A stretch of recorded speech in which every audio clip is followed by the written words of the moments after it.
السلام علیکم ورحمۃ اللہ وبرکاتہ۔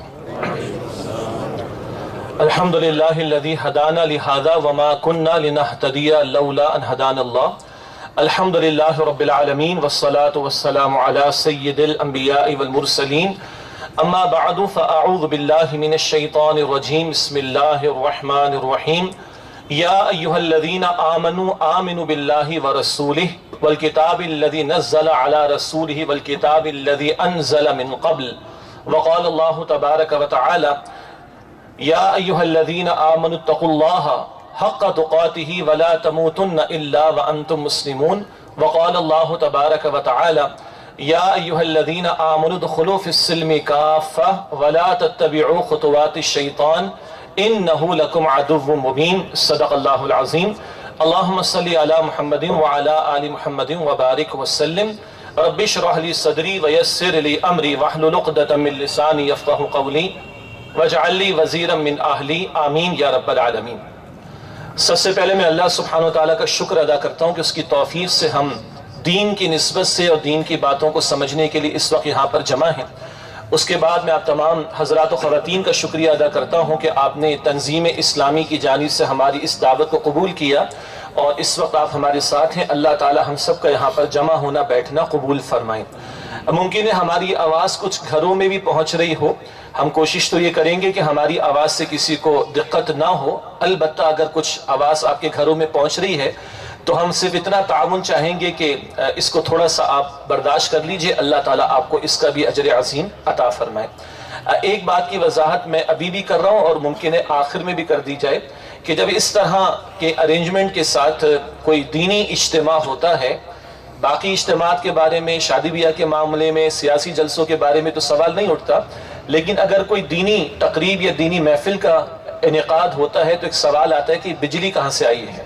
اسے کہ جنریٹر بھی چلتا ہوا آپ کو اس کی آواز تو محسوس نہیں ہو رہی، تو ہم اپنی یہ دینی ذمہ داری سمجھتے ہیں کہ اس بات کی ابھی بھی وضاحت کر دی جائے اور بعد میں بھی کہ جو کے ای یعنی کلاچی الیکٹرک والے ایک فیسلٹی پرووائڈ کرتے ہیں جس کو پیڈ کنڈا کہا جاتا ہے ہمارے ہاں کی اصطلاح میں، مراد یہ کہ جو بجلی استعمال کی جا رہی اس کا باقاعدہ بل ادا کیا گیا ہے اور کے ای کی طرف سے باقاعدہ اجازت لے کر یہ بجلی استعمال کی جا رہی ہے کہ جس کی پیمنٹ پہلے سے کی جا چکی ہے الحمدللہ۔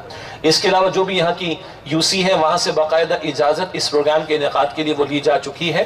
ہم کوشش کرتے ہیں کہ قوانین کی پاسداری حتی الامکان کی جائے، سوائے اس کے کہ قوانین کوئی ایسے ہوں کہ جو شریعت کے خلاف ہو تو اس سے اجتناب ہی کرنے کی کوشش کرنی چاہیے۔ آج ہمارا موضوع ہے کلمہ طیبہ کا مفہوم اور اس کے تقاضے۔ تھوڑا سا موضوع عجیب بھی ہے کہ بھئی ہم سب الحمدللہ رب العالمین مسلمان ہیں اور نبی مکرم صلی اللہ علیہ وسلم کو اللہ کا آخری رسول مانتے ہیں، اللہ کی توحید کا اقرار، آخرت کو ماننا، رسالت محمد صلی اللہ علیہ وسلم کی ختم نبوت کا اقرار کرنا ہم سب تو مانتے ہیں، تو پھر کیا اس موضوع کی ضرورت ہے مسلمانوں کے درمیان؟ تو اگر کسی کے ذہن میں یہ سوال ہے تو بالکل صحیح سوال ہے کہ مسلمان تو ہم سب ہیں الحمدللہ، تو ہمیں کیا آخر ایسی ضرورت پیش آ گئی کہ کلمہ طیبہ کا مفہوم بھی ہمارے سامنے بیان ہو اور اس کے تقاضے بھی بیان ہو؟ تو بجائے اس کے کہ کوئی عقلی جواب آپ کے سامنے پیش کیا جائے، کوئی لاجیکل آرگیومنٹ اس کے لیے پیش کیا جائے، بہتر ہے کہ قرآن حکیم سے ایک اشارہ آپ کے سامنے رکھ دیا جائے۔ قرآن حکیم میں اللہ تعالیٰ نے فرمایا سورہ نساء کی آیت نمبر 136 میں کہ یا ایھا الذین آمنوا آمنوا باللہ ورسولہ، اے وہ لوگوں جو ایمان لائے ہو، ایمان لاؤ اللہ پر اور اس کے رسول صلی اللہ علیہ وسلم پر، والکتاب الذی نزل علی رسولہ، اور اس کتاب یعنی قرآن پر ایمان لاؤ جو اللہ سبحانہ وتعالی نے اپنے رسول مکرم صلی اللہ علیہ وآلہ وسلم پر نازل فرمائی ہے۔ اب اندازہ کیجئے ترجمہ کیا پیش ہوا، اے ایمان والو ایمان لاؤ اللہ پر، اس کے رسول علیہ السلام پر اور اس کتاب یعنی قرآن پر جو نبی مکرم صلی اللہ علیہ وآلہ وسلم پر نازل کی گئی۔ خود اللہ رب العالمین ماننے والوں سے ماننے کا تقاضا کر رہا ہے۔ یہ وہی بات ہے جو بچپن سے ہم پڑھتے سنتے چلے آئے ہیں، اقرار باللسان و تصدیق بالقلب، یعنی ایک ہے زبان سے اقرار کرنا، ایک ہے دل سے تصدیق کرنا، ان دونوں پہلوؤں کی ضرورت ہے۔ مسلمان کامل مسلمان وہ ہے جو زبان سے بھی اقرار کرے ایمانیات کے بارے میں اور دل سے بھی تصدیق کرے۔ البتہ جب اقرار سے آگے بڑھ کر بندہ دل سے تصدیق کرتا ہے تو اس کا عمل ثبوت پیش کرتا ہے کہ ہاں یہ اللہ سبحانہ وتعالیٰ کا بندہ اور محمد مصطفیٰ کریم صلی اللہ علیہ وسلم کا امتی ہے۔ جیسے ایک حدیث میں ذکر آیا،